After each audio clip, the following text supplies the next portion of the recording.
A war has now begun in Europe. We will bring you all the latest live coverage on the ground in Kiev and reactions from around the world as Europe faces a crisis on a scale not seen since World War II. Sasha, good to see you. Let's now go over to Brussels. The European Union denounced Vladimir Putin. NATO has condemned UK Prime Minister Boris Johnson speaking there in the House of Commons. How challenging do you think it's going to be for diplomacy talks by Western leaders to try to end this and to also find this consensus amongst the EU 27 member states?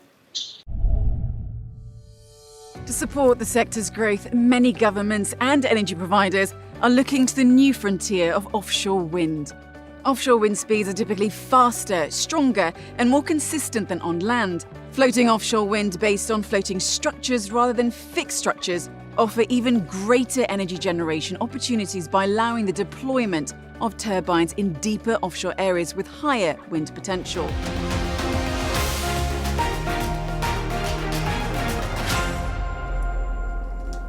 You're watching Euronews Tonight. I'm Mariam Zaidi, and these are the headlines this hour.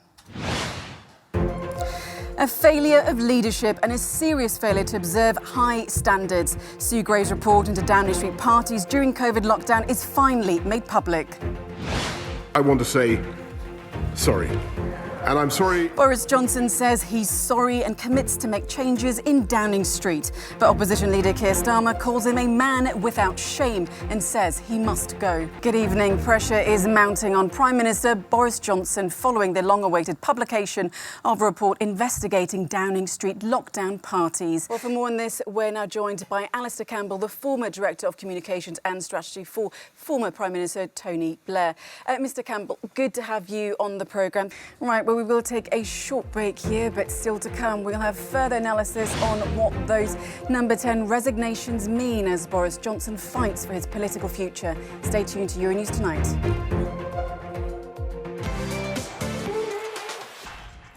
Hello and welcome to the 19th European Week of Regions and Cities, a joint collaboration between the European Commission and the European Committee of the Regions. I'm Mariam Zaidi and I'm going to be your host for this opening ceremony.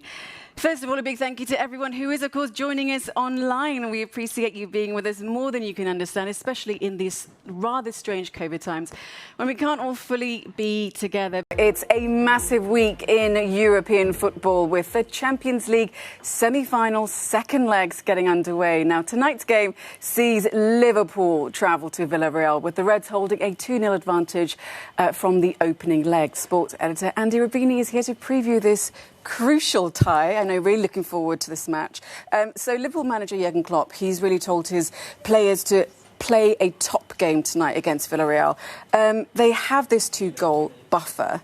What do you think his tactics are going to be tonight then? OK, well, for more on this, let's now bring in Anne-Sophie Corbeau, who is the Global Research Scholar at Columbia Centre on Global Energy Policy. Ms. Corbeau, thanks for joining us on the programme. So, Germany, well, it's kind of preparing for a gas war. It's activated stage 2 of its emergency plans. Will they be able to rely on Russian deliveries to stock up for winter? That's indeed a key question. Mr. Buzek, I'm going to come to you next. So this idea of investments. Now, I'm sure everyone in the room was following the G7 summit. The EU leaders there, they talked about investment of fossil fuel for a short term only. And you had Italy's Prime Minister Draghi saying gas infrastructure is needed for developing nations. And then that can then be converted to use hydrogen in the future. Can it? At COP26, you said that you don't want to leave a world behind where your grandchild, your 1-year-old grandchild, will have no food or water. So perhaps about 3 years ago, before this pandemic, before Brexit, before fuel shortages, that might have seemed like political theatre on your behalf. But right now, we're actually living through actual crises. It's just weeks till the UK will have a new Prime Minister. But which Conservative MP will fill Boris Johnson's shoes? Euronews correspondent James Thomas joins me now. Let's come to those who are, of course, vying to replace Boris Johnson then. You've got Liz Truss, who has, or seems to have the momentum over Penny Mordaunt. Former Chancellor Rishi Sunak, he seems to have his golden ticket. Who's going to make it to this final two rounds today? EU membership, as we know, is a very lengthy process. Balkan says, of course, as you were saying as well, they've been looking to join.